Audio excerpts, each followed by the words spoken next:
kita tuliskan itu sudah tercantum di sini. Ya. Bismillah. Waalaikumsalam warahmatullahi wabarakatuh. Ustadz, mohon pencerahannya. Ini sudah cerah situasi, sudah bagus. Mengenai peringatan Maulid Nabi Muhammad SAW, apa hukumnya? Dan bagaimana kalau umat Islam memperingatinya? Terima kasih atas pencerahannya. Waalaikumsalam warahmatullahi wabarakatuh. Baik, saya ingin kita paham dulu akar persoalannya. Al-Quran, surah ke-61, ayat yang ke-6, paling kiri sebelah atas. Quran, surah kedua Al-Baqarah, ayat 129, paling kiri sebelah atas. Kemudian Al-Quran, surah Yunus 10, ayat 57 sampai 58. Ditutup dengan At-Taubah di dua ayat terakhir. Taib. Sudah? Sekarang saya ingin coba kita membiasakan dulu untuk menilai sesuatu dengan penilaian secara ilmiah yang bersumber pada dalil-dalil yang ada, tidak sekedar menganalogikan dan main tebak-tebakan. Itu nggak baik dalam menyimpulkan hukum. Ya. Bismillah. Sekarang secara akademis, secara ilmiah, membahas sesuatu oleh para ulama diposisikan dulu, dispesialisasikan dulu dalam bentuk ta'rif namanya, definisi. Jadi kalau Anda ingin membahas sesuatu, kita harus sepakat dengan definisinya dulu. Ya, disebut dengan ta'rif. Ta'rif ini harus punya sifat jami' mani'. Jami' menghimpun semua unsur yang akan didefinisikan. Mani' mengeluarkan segala hal yang tidak terkait dengan definisi, sehingga pembahasan kita akan fokus pada hal yang akan dibincangkan. Awas, hati-hati. Kita ingin berbicara tentang sesuatu, tapi kita tidak sepakat dengan definisinya. Bagaimana bisa menyimpulkan hukumnya? Dan kelemahan orang-orang sekarang, ketika berbicara hukum, dia tidak tahu apa yang dibincangkan. Sekarang misal, kita akan bertanya tentang maulid. Apa hukumnya maulid? Kita harus sepakati dulu apa itu maulid. Awas, ini penting ini. Banyak masalah yang muncul sekarang, tapi tidak disepakati tentang ini. Banyak orang bahas tentang hukum musik. Hukum musik begini-begini. Begitu saya tanya apa itu musik, bingung dia jawab. Apa itu musik? Anda mesti sepakat dulu musik itu apa. Di zaman Nabi apa yang disebut dengan musik. Zaman sekarang apa yang disebut dengan musik. Ketika Nabi menyampaikan hukum musik, apa yang dimaksudkan oleh musik di situ. Kalau antum paham tentang definisinya, maka keluarkan turunan hukumnya. Maka lebih mengerti di situ. Nah sekarang maulid. Apa itu maulid? Sekarang begini. Maulid atau maulud? Mana yang benar? Bukan Allahu a'lam, harus dicari kita. Mana maulid atau maulud? Antum sibuk menilai, ini maulid tidak benar. Oh, jadi yang benar maulud. Maulud juga tidak benar. Masya Allah. Apa maulid? Apa maulud? Baik, lihat. Kalau disebutkan maulid, itu waktu kelahiran. Waktu kelahiran. Awas, hati-hati nih ya, hati-hati. Ada kemarin saya lihat tulisan begitu bersemangat. Masya Allah, panjang-panjang nulis, ternyata salah paham. Pahamnya salah. Ya. Maulid itu ulang tahun. Bukan ulang tahun maulid itu. Bukan ulang tahun, bukan peringatan ulang tahun maulid itu. Ingat baik-baik. Kalau pakai peringatan itu pakai Id. Idul Milad, ya, hari kelahiran, peringatan hari kelahiran, ulang tahun. Tapi kalau cuma maulid itu waktu kelahirannya. Awas, hati-hati ya, hati-hati dalam memahami sesuatu. Kita masih detil dan jeli dalam memahaminya. Jadi kalau disebutkan maulid itu waktu kelahirannya. Kalau disebutkan maulud itu artinya bayi yang lahirnya. Bayinya yang dilahirkan. Nabinya. Kalau dalam konteks Nabi. Jadi kalau disandingkan dengan kalimat maulidun Nabi, artinya waktu lahirnya Nabi. Jelas ya? Kalau mauludun Nabi, maulud Nabi, itu artinya nabinya. Nabi yang dilahirkan. Jelas? Saya ulang. Maulid apanya? Waktunya. Kalau maulid Nabi artinya apa? Waktu Nabi dilahirkan. Baik, maulud artinya apa? Nabinya. Kalau maulud Nabi artinya apa? Nabinya yang lahir. Jelas sampai sini? Sudah. Ya, selesai pembahasan secara bahasanya. Nah, sekarang apa hukumnya maulid Nabi? Maulid Nabi enggak ada hukumnya. Karena waktu lahirnya Nabi, bagaimana kita bisa melekatkan hukum pada waktu lahirnya Nabi? Lahirnya lahir. Jelas ya? Ustadz, apa hukumnya maulid Nabi? Antum kenapa? Apa hukumnya waktu lahirnya antum? Hah? Antum lahir apa hukumnya? Kapan antum lahir? Ustaz, kapan antum lahir? 11 September. Apa hukumnya? Apa hukumnya? Apa hukumnya saya lahir? Lahir ya lahir. Jelas ya? Jadi kelahiran seseorang itu nggak ada hukumnya. Qadar Allah yang menjadikan dia terlahir. Dan dengan kelahiran itu dia punya misi dalam kehidupan. Mencari bekal untuk kembali kepada Allah subhanahu wa ta'ala. Jadi kalau bertanya hukum kelahiran seseorang, lahir ya lahir. Nggak ada hukumnya di situ. Paham ya? Hukum itu terletak pada perbuatan seseorang, bukan pada kelahiran seseorang. Ketika dia berbuat dengan aspek kesadarannya, maka muncul hukum di situ. Awas, antum pun mesti belajar tentang hukum. Jangan salah menyebutkan hukum. Hukum terletak pada perbuatan, bukan pada benda, dan bukan terletak pada waktu. Jadi ketika ada perbuatan melekat pada benda dan waktu itu, maka muncul hukum. Apa hukum gelas? Halo? Tidak ada hukumnya. Tapi kalau menyebutkan apa hukum gelas yang menampung kemudian barang yang haram yang digunakan gelas ini melakukan perbuatan haram, baru muncul haram. Apa hukumnya gelas yang digunakan untuk melempar orang lain? Haram hukumnya. Apa hukumnya gelas yang digunakan menampung air minum untuk diminum dalam keadaan yang sehat? Sunnah hukumnya. Jelas ya? Apa hukumnya golok? Golok digunakan apa? Kalau digunakan menyembelih hewan kurban, maka jadi sunnah hukumnya. Kalau golok digunakan untuk menyakiti orang lain, mengancam. Siapa nama kamu? Masya pakai golok. Ya, hati-hati. Nah, itu haram hukumnya. Jadi benda terletak kepada, maaf, perbuatan yang melekat kepadanya. Apa hukumnya hari kelahiran? Hari kelahiran nggak ada hukumnya. Yang melekat hukum itu bagaimana menyikapi hari kelahiran itu. Itu poinnya. Paham ya? Ketika ada perbuatan melekat kepadanya, maka di situ ada hukum. Maulud itu bayinya berarti nabinya. Apa hukum maulud? Apa hukumnya nabi? Nabi yang lahir nggak ada hukumnya. Jadi kalau Anda menolak maulud dengan pengertian seperti ini, maka Anda keluar dari Islam. Kalau dalam hukum seperti ini, saya menentang maulid Nabi, berarti Anda menentang kelahiran Nabi SAW. Saya menentang maulud Nabi, berarti Anda berhadapan dengan Nabi, Anda musuh Nabi. Jadi kalau Anda dimaksudkan dengan kata maulud dan maulid, Anda tidak bisa menentangnya, bisanya menerima. Saya menerima. Menerima. Kenapa? Karena dalam pengertian bahasa, maulid itu artinya waktu kelahiran. Maulud artinya nabinya. Jangankan saya, siapa saya dibandingkan Nabi Isa alaihissalam? Nabi Isa itu hidup 600 tahun sebelum Nabi Muhammad SAW dilahirkan. Nabinya belum ada. Nabi Isa sudah ada. Tiba-tiba, umatnya menduga, Nabi terakhir itu Nabi Isa. Karena Nabi Isa punya sifat yang mirip di ramalan kitab, yang mengatakan Nabi terakhir itu punya sifat baik dengan masyarakat lingkungan sosialnya. Dan Nabi Isa itu lembut luar biasa, jangankan pada manusia, pada hewan pun itu lembutnya luar biasa. Jalan dengan muridnya, di perjalanan kemudian ada aliran anak sungai melihat bangkai hewan, sudah jadi bangkai, baunya luar biasa. Kata muridnya, guru, bau sekali bangkai ini. Kata Nabi Isa alaihi salam, Al-Masih, yang disebut oleh sementara orang dengan Yesus, itu Nabi, bukan Tuhan. Nabi beliau mengatakan, kata Nabi Isa, perhatikan, begitu putih sekali dan bersih giginya. Kata muridnya, Tuan Guru, kenapa Anda mengatakan demikian? Kata Nabi Isa, karena manusia hanya akan menyampaikan apa yang ada dalam benak pikirannya. Jadi kalau pikiran Anda kotor, Anda akan melihat bangkainya saja. Tapi kalau pikiran kita baik, kita akan mencari yang terbaik dari hewan itu. Bukankah dia ciptaan Allah? Bukankah dalam setiap ciptaan ada hikmah dan kebaikan? Perhatikan bagaimana putih bersih giginya. Jadi kalau bangkai saja bisa menjaga kebersihan gigi, kenapa kamu yang masih hidup tidak mesti? Ya minimal kamu jaga perasaan. Minimal jaga perasaan, kan? Tapi itulah luar biasa.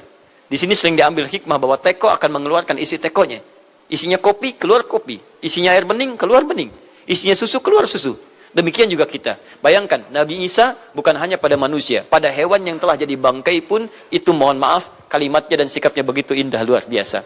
Maka diduga oleh kaumnya itu Nabi dan Rasul yang terakhir. Saat mendengar kalimat itu, kata Nabi Isa, bukan saya. Nabi terakhir punya sifat sama seperti saya dalam hubungan dengan makhluk. Jadi bukan cuma dengan manusia, dengan hewan, jangan sakiti. Kalaupun menyembelih, jangan sakiti hewannya. Makanya Nabi ini akan memberikan isyarat-isyarat yang sangat indah. Masya Allah. Pada tumbuhan, dia jaga. Tapi Nabi yang terakhir ini punya keunggulan yang tidak bisa disaingi oleh Nabi-Nabi lainnya. Apa itu? Ibu bapak sekalian, tingkat kedekatannya dengan Allah luar biasa. Ibadahnya luar biasa. Dalam bahasa Arab, tingkat kebaikan yang terkait dengan makhluk secara sosial, itu kalau satu kebaikannya disebut dengan Mahmud. Tapi kalau banyak kebaikannya disebut dengan Muhammad. Muhammad. Tapi kalau hubungan dengan Allah, ya dengan Khalik, Kalau punya tingkat hubungan yang baik, satu sisi saja disebut hamid namanya, hamid. Antum rajin tahajud, tapi belum konsisten puasa sunnah, maka antum namanya hamid. Perempuannya hamidah. Misal ada perempuan namanya Wanda, pakai hamidah, Wanda hamidah. Ya, itu artinya yang dekat dengan Allah.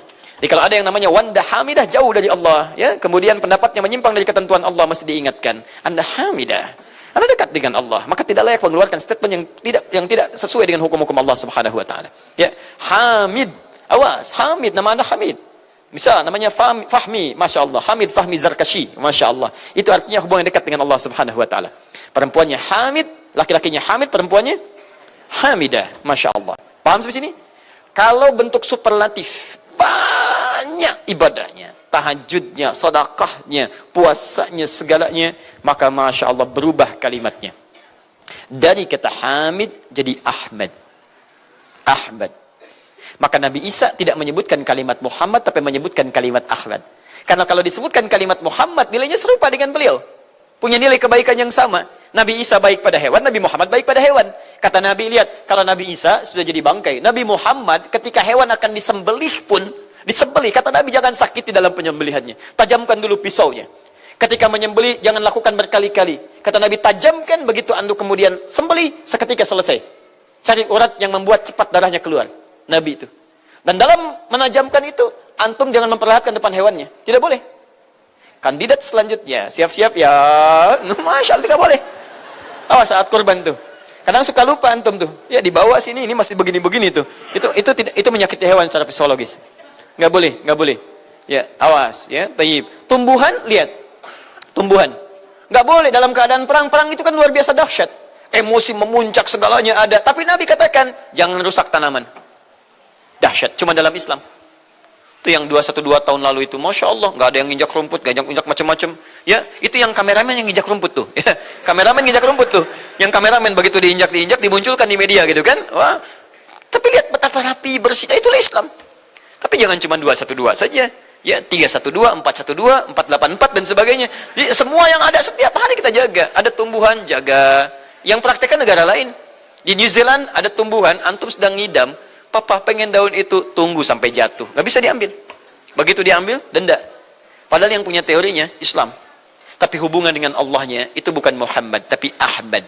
Makanya Nabi Isa mengatakan, wa mubasysyara bi rasulin ya'ti min ba'di ismuhu Ahmad. Saya kasih kabar gembira. Rasul terakhir bukan saya, tapi seseorang yang nilai ibadahnya lebih daripada saya. Jaminan surganya sudah ada, bahkan turun surah kepadanya, inna a'tainakal kautsar. Dirinya dijaga dari kesalahan, maksum, sifatnya luar biasa baik, tapi itu tidak menghentikan dia untuk mendekat kepada Allah dengan sifat yang luar biasa. Kata Sayyidah Aisyah di Al-Bukhari, nomor hadis 2010 sampai 2012, ya Rasulullah, alam takun ma'suban, alam takun madmunan, lima hakadha. Kenapa sampai bengkak-bengkak begini anda tahajud? Bukankah anda dijamin masuk surga? Dijaga dari kesalahan.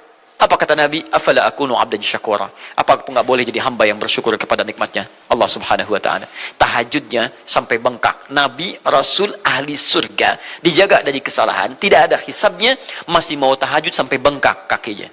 Ditanya oleh istrinya, kenapa sampai begini? Kata beliau, ringan saja. Nggak boleh aku bersyukur. Masya Allah, ada orang Nabi bukan, Rasul bukan, surga belum ada jaminan, amal berantakan, hisab menegangkan. Masya Allah, bangun mata bengkak, kaki biasa. Tahajud tidak subuh lewat. Ini Masya Allah. Cita-cita surga Firdaus. Luar biasa. Makanya Nabi Isa mengatakan Ahmad bukan Muhammad. Dan ini bukan isyarat Nabi baru, karena nama yang melekat pada Nabi terakhir semuanya sifat, bukan nama zat. Ini bukan melegalkan ada seorang bernama Nabi baru datang kemudian namanya Ahmad. Bukan. Kata Nabi, saya Nabi terakhir. La Nabi ya ba'di, nggak ada Nabi setelah saya. Jadi nggak ada istilah Ahmadi. Pengikut Ahmad nggak ada. Ya, dalam arti pengikut Nabi Muhammad sallallahu alaihi wasallam. Yang jadi clue persoalan kita terkait dengan pertanyaan ini, Anda bisa bayangkan, Nabi Isa 600 tahun sebelum lahirnya Nabi Muhammad sallallahu alaihi wasallam. Perhatikan, ikutan bahagia dengan kelahiran Nabi, sampai kebahagiaannya diungkapkan pada umatnya. Saya kasih kabar gembira ya, nggak mungkin orang kasih kabar gembira perasaannya sedih. Kenapa saya kasih kabar gembira? Nggak ada. Kasih kabar gembira itu dalam keadaan bahagia hatinya. Kalaupun menangis, tangisan kebahagiaan.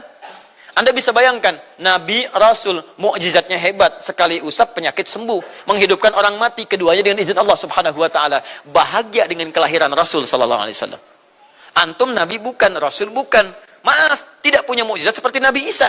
Mayat dipanggil-panggil nggak bangun, diusap penyakit makin sakit. Tuh, lalu antum tidak bahagia dengan kelahiran Nabi, antum siapa? Nabi Isa aja bahagia, masa antum bukan Nabi tidak bahagia?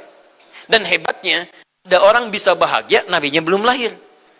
Biasanya sifat bahagia dalam kelahiran itu setelah bayinya lahir, bukan sebelum lahir. Alhamdulillah, alhamdulillah. Akhi, kenapa antum? Alhamdulillah, saya punya anak laki-laki, namanya Abdurrahman. Kapan? Nanti setelah menikah. Ini Masya Allah. Nikah aja belum, kenapa bisa memberikan kabar gembira? Antum kenapa, akhi? Itu lihat, akhi boy tiba-tiba seperti itu. Orang bingung. Akan bubar pengajian kalau ustadznya begitu. Ya. Jadi mustahil ada orang memberikan kabar gembira ketika bayinya belum lahir.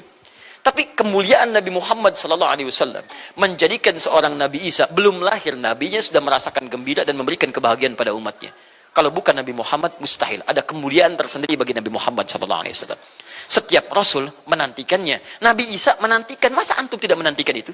Jadi kalau ada orang menolak maulid dalam arti waktu kelahirannya, maka dia telah ingkar pada Nabi Muhammad SAW. Maulud Nabi Ibrahim alaihissalam. Antum kenal Nabi Ibrahim? Oh, Masya Allah. Luar biasa.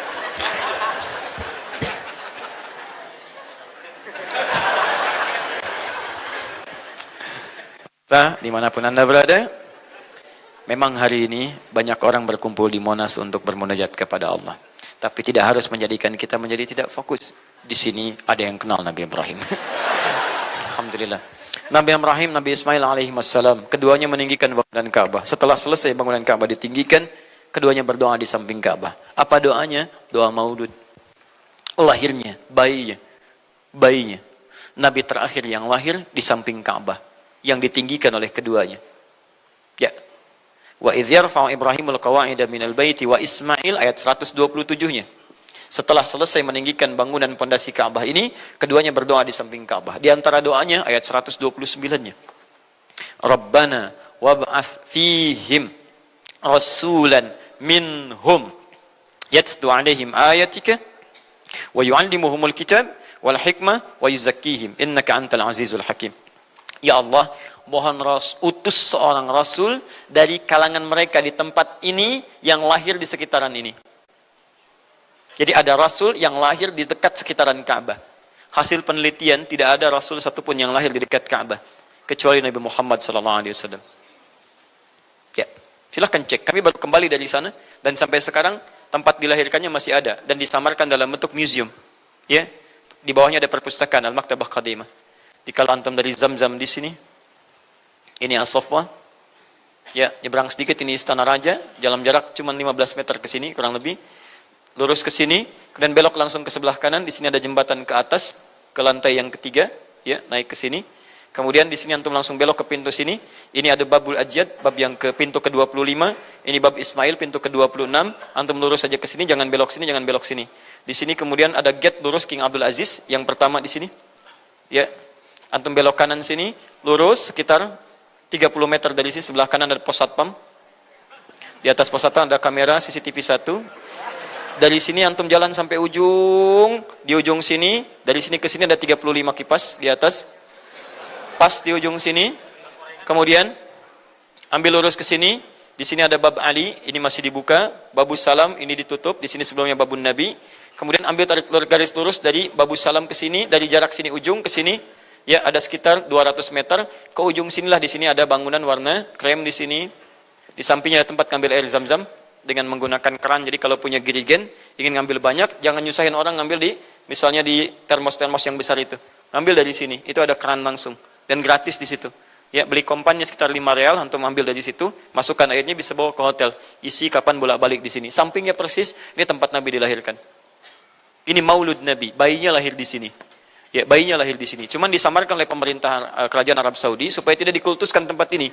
Karena begitu pernah ada yang tahu ini, banyak salah ibadah. Kan Ka'bahnya di sini, sholatnya ngadep ke sini. Betul Pak, Bu, pernah terjadi. Makanya kalau antum lihat, dari ujung saya sudah kelihatan. Dari ujung sudah ada di sini warna biru.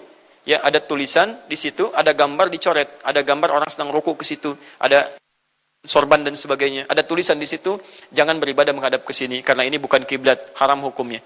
Dan ditulis dengan menggunakan bahasa Arab, bahasa Inggris, bahasa Urdu, plus bahasa Indonesia.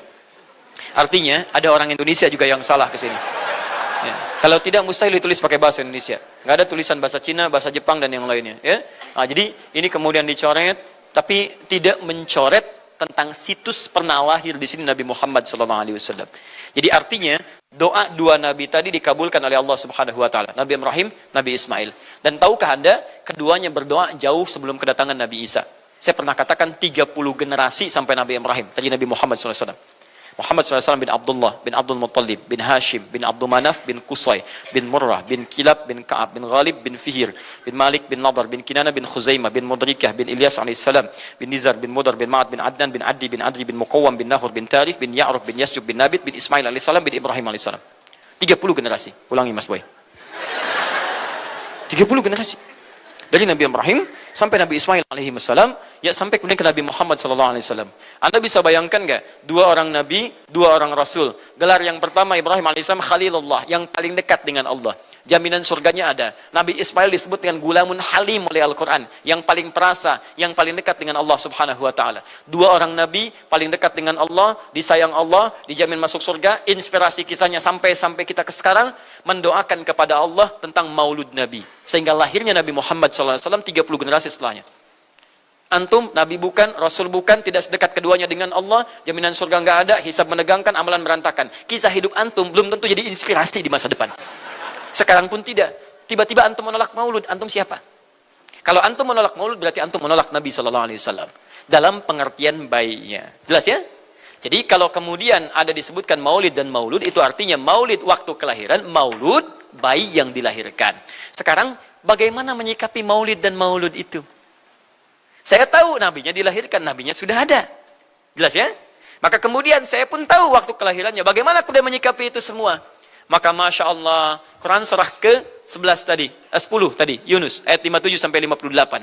Kalau sampai kemudian ke 58-nya, faliyafrahu. Gembira antum. Gembira, bahagia, silahkan. Ya, maksud tidak gembira, Nabi Isa gembira, kita tidak gembira. Ya, Nabi Ibrahim gembira, kita tidak gembira. Nabi yang tidak melihatnya, gembira. Masa kita yang mendapatkan bagian Nabi tidak gembira? Jelas ya? Nabi yang mengharapkan hadir saat kedatangannya, gembira. Kita yang mendapatkan kedatangan beliau walaupun tak mampu melihatnya, dan kita menjadi umatnya, masa tidak gembira? Umat dulu bukan bagian umat Nabi Muhammad, karena Nabi Muhammad tidak hadir di zamannya. Gembira dengan berita kedatangan Nabi Muhammad, padahal nabinya belum datang. Masa kita yang jadi umatnya, yang nabinya telah kemudian kita dapati walaupun tidak melihatnya, masa kita tidak ikutan gembira? Maka pertama kita mesti gembira. Maka yang kedua, bagaimana mengekspresikan kegembiraan itu? Maka contoh-contoh dari Nabi SAW, bagaimana mengekspresikan kegembiraan-kegembiraan dengan Nabi SAW itu, pertama, Nabi sendiri menyikapi hari kelahirannya dengan berpuasa. Di hari Senin. Jelas ya? Ini bagi Nabi sendiri pribadinya. Nanti jadi hukum untuk kita. Maaf, saya akan tafsirkan lebih luas karena ini jadi hukum-hukum turunan. Ketika Nabi puasa di hari Senin, ditanya, ya Rasulullah, kenapa engkau puasa? Kata Nabi, dzaka yauma wulidtu, bima makna. Ini adalah hari aku dilahirkan. Hari aku dilahirkan. Jadi ini hukum kelahiran. Kalau antum misalnya masuk pada hari dilahirkan, boleh antum ikuti sunnah Nabi SAW. Apa sunnahnya? Puasa. Puasa. Kenapa puasa? Nabi SAW mencontohkan puasa. Hari Senin beliau puasa. Ketika antum puasa Senin, bukan cuma puasa sunnah, tapi ada nilai di situ. Nah, kalau hari lahirnya antum bertepatan dengan hari yang tidak diperkenankan puasa, seperti Jumat misalnya, hari kita bahagia, maka kata para ulama, ambil hikmah dari nilai puasa itu. Puasa itu kan dua hikmahnya. Satu, meningkatkan ibadah yang baik. Kedua, mencegah maksiat. Silahkan cek. Bukankah saat puasa ibadah antum meningkat? Silahkan cek. Saat puasa. Jangankan yang fardu, yang sunnah dikejar kan? Jangankan koran yang dibaca. Al-Quran dibolak-balik. Maksiat ditekan. Tidak ada orang puasa maksiat. Tidak ada. Ya, bahkan pelaku maksiat pun saat puasa, libur maksiatnya. Minimal takut batal puasanya. Jangankan maksiat, maaf, mencela orang pun dia tahan, berdusta dia tahan. Jam 5 bu, tinggal 1 jam mau buka, dicela orang habis-habisan. Oh, nggak balas dia. Kenapa nggak balas? Kan biasanya antum keras. Habis maghrib, habis maghrib, luar biasa. Habis maghrib tuh, begitu maghrib lupa, habis maghrib lupa. Ya, kenapa? Dia jaga. Jadi hikmah orang puasa itu kalau sudah puasa, ibadahnya meningkat, maksiatnya hilang. Jadi kalau antum ikut rajin puasa, ibadah tidak meningkat, maksiatnya tetap ada. Ada yang salah dengan puasa antum. Makanya ketika datang hari kelahiran, sebetulnya yang paling tepat, kalau antum bertepatan dengan waktu-waktu sunnah puasa, antum puasa. Senin, antum puasa. Tapi kalau tidak bertepatan dengan waktu itu, hikmah puasa yang antum ambil. Antum koreksi diri sampai dengan hari kelahiran itu, berapa banyak ibadah sudah antum kumpulkan, berapa maksiat antum harus tangisi. Itu hikmah terbesarnya. Bukan rame-rame. Tiup lilinnya. Masya Allah, lilin ditiup, maksiat terus muncul. Apa faedahnya? Kasihan lilin tuh, udah dibakar, ditiup, dengan antum yang salah. Paham ya, teman-teman sekalian? Nah, sekarang bagaimana para sahabat menyikapi kelahiran Nabi SAW, kedatangan Nabi SAW, dan menyikapi keberadaan Nabi SAW. Bukan cuma lahirnya, tapi setiap kedatangannya. Nabi datang dari Madinah, dari Mekah ke Madinah disambut oleh para sahabat yang ada di sana.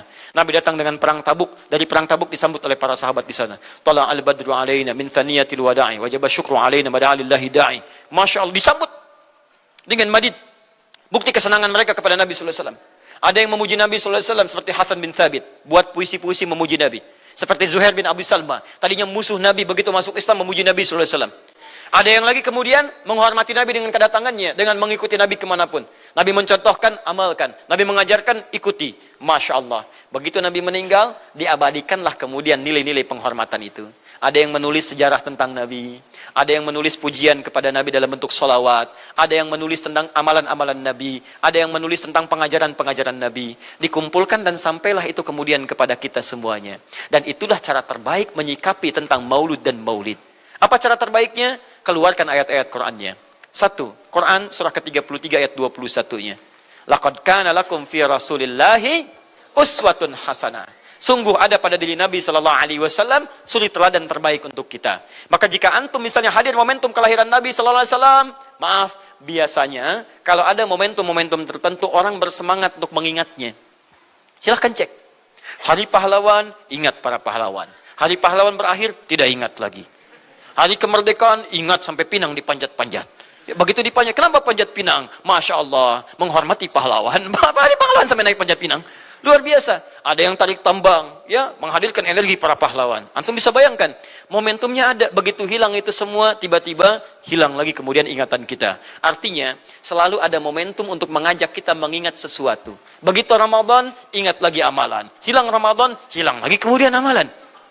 Nah, jadi apa yang terbaik dihadirkan? Ketika ada momentum itu, maka para ulama kemudian mencoba untuk menampilkan nilai-nilai tadi untuk mengembalikan kita pada tuntunan Nabi sallallahu alaihi wasallam. Maka ditulislah kemudian sirah-sirah Nabi, disampaikan untuk mengenalkan Nabi Muhammad sallallahu alaihi wasallam. Mumpung mereka ingat, disampaikanlah pengajaran-pengajaran tentang Nabi, disampaikan ada pujian-pujian salawat kepada Nabi. Kalau yang dimaksudkan tentang nilai-nilai ini, maka dari dulu sudah ada. Sudah ada. Dan yang sudah ada ini tidak dibatasi dengan waktu. Bukan muncul Rabiul Awal saja.